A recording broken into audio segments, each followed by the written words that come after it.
নমস্কাৰ দৰ্শক অষ্টলক্ষ্মী এষ্ট্ৰলজিলৈ আপোনালোক সকলোকে স্বাগতম জনাইছো মই কংকনা শইকীয়া আমি আকৌ যাবলৈ ওলাইছো জ্যোতিষ শাস্ত্ৰ আৰু আধ্যাত্মৰ জগতলৈ আজি আমি শুক্ৰ গ্ৰহৰ বিষয়ে আলোচনা কৰিম গুৰু গ্ৰহৰ লাষ্ট আমি ভিডিওটো বনাইছিলো গুৰু গ্ৰহৰ পিছত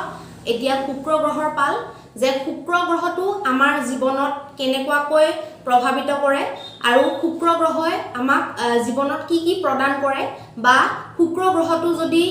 প্ৰতিকূল থাকে তেতিয়া হলে আমাৰ জীৱনত কেনেকুৱা ধৰণৰ সমস্যাবোৰ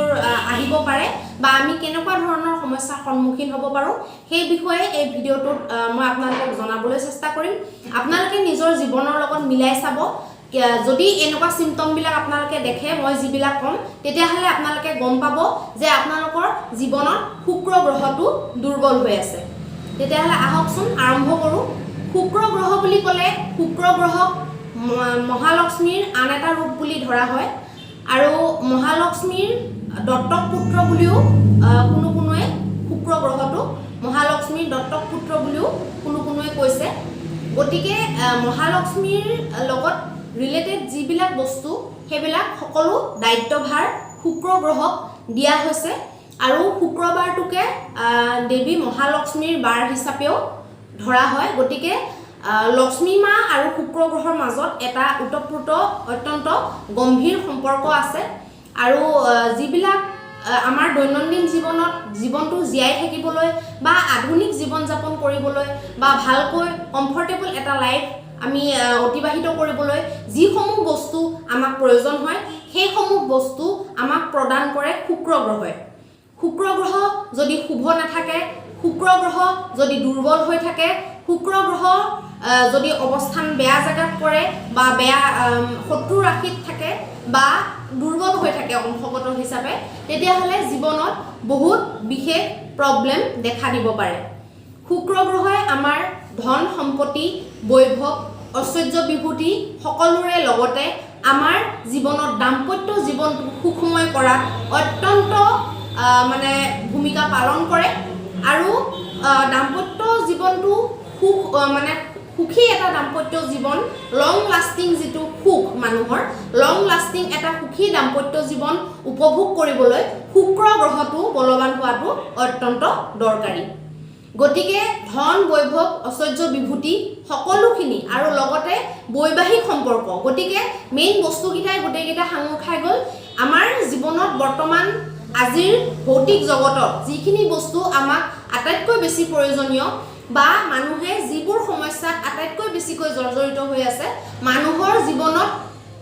মেইন এতিয়া যদি আমি চাওঁ সকলোৰে জীৱনত মেইন সমস্যাবিলাক কোনবিলাক বেছিভাগ সমস্যাই বৈবাহিক সমস্যা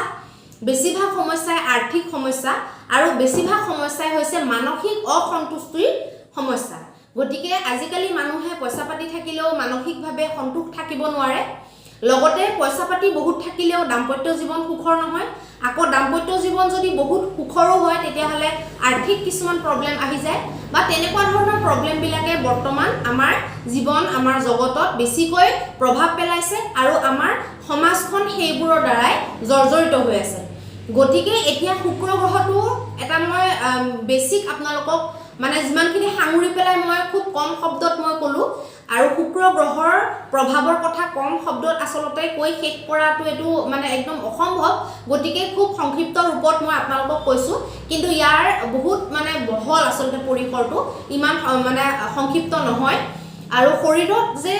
আপুনি বহুত দিনলৈকে যে নিৰোগী হৈ থাকিব সেইটো শুক্ৰ গ্ৰহই ইণ্ডিকেট কৰে আৰু আমাৰ শৰীৰত যিবিলাক হোৱাইট চেল বনে হোৱাইট চেলবিলাকো শুক্ৰ গ্ৰহৰ দ্বাৰাই আমি চাব লাগিব বা শৰীৰত যদি হোৱাইট চেল নবনে বা কমি থাকে তেতিয়াহ'লে আমি জানিব লাগিব যে আমাৰ শুক্ৰ গ্ৰহটো দুৰ্বল কাৰোবাৰ আকৌ পুৰুষ হওক স্ত্ৰী হওক যিটো বীৰ্য বুলি কয় বীৰ্যৰ কাৰকো হৈছে শুক্ৰ গ্ৰহ গতিকে বীৰ্যৰ কিবা যদি প্ৰব্লেম আছে বীৰ্য যদি দুৰ্বল তেতিয়াহ'লেও আমি জানিব লাগিব যে সেই ব্যক্তিজনৰ শুক্ৰ গ্ৰহটো দুৰ্বল আৰু কাৰোবাৰ যদি চৰিত্ৰটো একেবাৰে দুৰ্বল মিনিটত যদি চৰিত্ৰটো মানে বেয়া বুলি মানুহৰ ওচৰত দৃষ্টিগোচৰ হৈ যায় বা মানুহে যদি গম পাই যায় যে এজন মানুহৰ চৰিত্ৰটো বেয়া বুলি 5 মিনিট 10 মিনিটত যদি এজন মানুহক লগ পাওঁতে যদি গম পাই যায় যে চৰিত্ৰটো বেয়া বুলি তেতিয়াহ'লে গম পাব যে সেই মানুহজনৰ শুক্ৰ গ্ৰহটো একেবাৰে দুৰ্বল চৰিত্ৰৰ কথাটো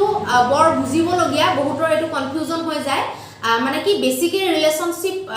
ৰিলেশ্যনশ্বিপত থাকিলে বা একাধিক প্ৰেম কৰিলে চৰিত্ৰ বেয়া নুবুজায়, সেইটো আপোনালোকে ভাবি নল'ব। একাধিক প্ৰেম কৰাৰ আঁৰতো কোনোবাই ঠগ প্ৰবঞ্চনাৰ কাৰণেও তেনেকুৱা হ'ব পাৰে কাৰোবাৰ লাইফত, বা কাৰোবাৰ লাইফত বিভিন্ন ঘটনাৰ ফলত তেনেকুৱা হ'ব পাৰে। গতিকে একাধিক প্ৰেম কৰিলে যে চৰিত্ৰ বেয়া হ'ব তেনেকুৱা নহয়। চৰিত্ৰ বেয়া বুলি ক'লে তাৰ পৰিসৰটো অলপ বেলেগলৈ গুচি যায়। গতিকে 5 মিনিট 10 মিনিট এজন মানুহে লগ পালে, যেতিয়া এজন মানুহক অলপ সময় লগ পাওঁতে